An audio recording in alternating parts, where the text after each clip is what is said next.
कानपुर के अंदर 2 पर्सन्स की डेथ हो गई है ट्रांसप्लांट के बारे में, और अब तक क्या एविडेंस हुए हैं, कहाँ पर चूक हुई है, किससे चूक हुई है, जानेंगे इस वीडियो में।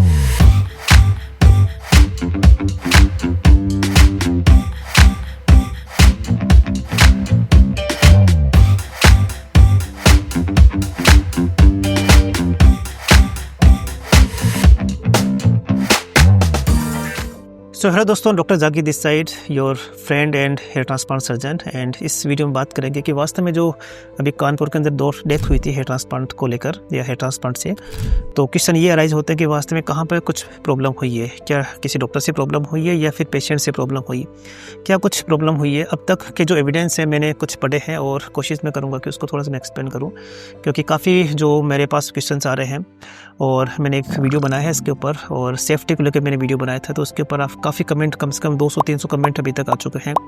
और उनमें से सबसे बड़ा क्वेश्चन ये है कि डॉक्टर कहाँ प्रॉब्लम है इस चीज़ में, हेयर ट्रांसप्लांट में ऐसी क्या हुई कि जिसकी वजह से जो है 2 पर्सन की डेथ हो गई और एक ही डॉक्टर के द्वारा।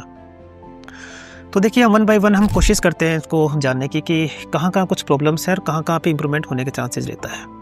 The first and most important part ये होता है कि वास्तव में क्या डेंटिस्ट हेयर ट्रांसप्लांट कर सकते हैं कि नहीं कर सकते हैं। ओके, तो काफ़ी जगह हेयर ट्रांसप्लांट नहीं कर सकते हैं और 1-2 जगह कहीं लिखा हुआ है कि हेयर ट्रांसप्लांट है वो डेंटिस्ट कर सकते हैं, बट मेरा ये मानना है कि इन जनरल डेंटिस्ट नहीं करना चाहिए। ओके, क्योंकि उन्होंने अपनी एक अच्छी पढ़ाई कर रखी है जो है डेंटिस्ट के अंदर, एंड डेंटल एक बहुत बड़ा सब्जेक्ट है जहाँ पे उनको कह सकते हैं कि वो एक अच्छा अपना ग्रोथ कर सकता है। ओके, लेकिन अगर इन जनरल अगर डेंटिस्ट जो ये लिखते हैं कि हेयर ट्रांसप्लांट सर्जन लिखते हैं, तो कहीं ना कहीं ये प्रॉब्लम होती है, क्योंकि अगर मैं कॉमन पर्सन हूँ तो डेफिनेटली मुझे नहीं पता चलेगा कि वास्तव में जो है वो डेंटिस्ट क्या होते हैं और हेयर ट्रांसप्लांट सर्जन क्या होते हैं।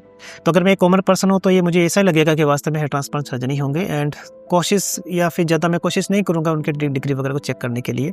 तो आइडियली सबसे पहले ये होना चाहिए कि जो भी डेंटिस्ट वगैरह है उनको लिखना चाहिए कि डेंटिस्ट है। और हेयर ट्रांसप्लांट सर्जन अगर आप देखते हैं कहीं पर, तो हेयर ट्रांसप्लांट सर्जन नाम की कोई डिग्री होती नहीं है। तो आप कोशिश कीजिए, आप अपने डॉक्टर को सिलेक्ट करने में थोड़ा वो टाइम दीजिए कि जहाँ पर डर्मेटोलॉजिस्ट जो कि रेगुलरली हेयर ट्रांसप्लांट करते हैं और कह सकते हैं जो प्लास्टिक सर्जन होते हैं उनसे आप हेयर ट्रांसप्लांट कराइए। तो first and most important part तो आपका सिलेक्शन का ही हो गया। एंड ऑब्वियसली अगर डेंटिस्ट जैसे हेयर ट्रांसप्लांट करते हैं, तो मेरा क्वेश्चन सिंपल सा ये है कि उन्होंने ट्रेनिंग कहाँ से लिया है, कैसे लिया है। See I am a part of executive committee of a conference that's called FUE Asia, and हम ये डिसाइड करते हैं कि वास्तव में हमारे कॉन्फ्रेंस के अंदर कौन आ सकता है, कौन नहीं आ सकता। तो ऑब्वियसली प्लास्टिक सर्जन्स या जो डर्मेटोलॉजिस्ट है उन्हीं को अलाउ होता है, जनरली डेंटिस्ट को अलाउ नहीं होता है। सेकेंड, मैंने देखा कि जो मिस्टर विनीत दुबे थे जिनका डेथ 13 मार्च के आसपास हुआ था, उनको डायबिटीज एंड हाइपरटेंशन था। ओके, तो क्वेश्चन ये आता है कि जिनको डायबिटीज हाइपरटेंशन होता है, अगर वो कंट्रोल में नहीं है तो कैसे लिया जा सकता है। ओके, तो वो एक रिपोर्ट्स वगैरह हो सकता है, वो एक उनका एक रिसर्च का पार्ट हो सकता है कि वास्तव में जब ड्यूरिंग हेयर ट्रांसप्लांट जो है वो उनका क्या स्टेटस रहा होगा। ओके, तो ये क्वेश्चन राइज हो सकता है। ओके, और जनरली मैं क्या करता हूँ कि जो रिपोर्ट्स वगैरह होती है अच्छे से रखते हैं, और साथ साथ रिकॉर्ड अपने पास में भी रखते हैं कि हमारा जो कंडीशन था हेयर ट्रांसप्लांट से पहले, रिपोर्ट्स वगैरह कैसी थी, एग्जामिनेशन में क्या कंडीशन थी और हमें क्या डिस्कस किया था। तो जनरली ये वाला रिकॉर्ड पार्ट होना चाहिए, एंड अगर ये जांच में चीज़ें आती है तो डेफिनेटली ये चीज़ें होने का चांसेस रहता है। थर्ड, जो मैं इन जनरल बोलता हूँ कि किसने हेयर ट्रांसप्लांट किया है, कि डॉक्टर साहब ने खुद ने हेयर ट्रांसप्लांट किया है, फिर कभी कभी क्या होता है कि इसे कुछ टीम होती है जो कि हेयर ट्रांसप्लांट करने के लिए आती है, तो वो वाला पार्ट है या नहीं है उनका, क्या जो जिन्होंने हेयर ट्रांसप्लांट किया है जो टीम है, क्या वो टीम परमानेंट टीम है या फिर कहीं बाहर से जो है हायर की गई थी। देखिए, अगर मेरे पास में कोई टीम है तो उस टीम के अंदर क्या होगा कि मेरे पास में उसको कंट्रोल करने का पूरा वो है, लेकिन अगर कोई पर्सन बाहर से आ रहा है और उसके ऊपर हमें पूरा काम छोड़ देते हैं, तो ऑब्वियसली उसका सुपरविजन उतना अच्छा नहीं हो पाएगा। ओके, ये बिल्कुल सिंपल सी बात है।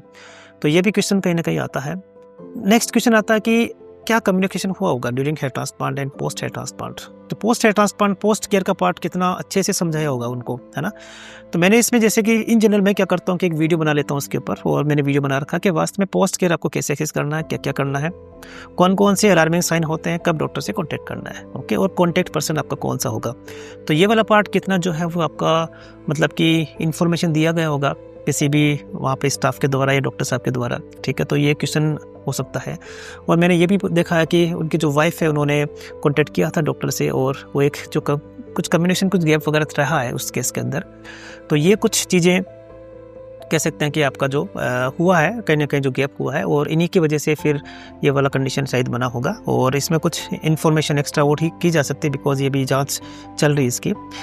बट सीरीज ऑफ प्रॉब्लम्स थी है ना, सीरीज ऑफ गैप्स थे यहाँ पे। ओके, तो उसकी वजह से ये यहाँ तक हो गया है।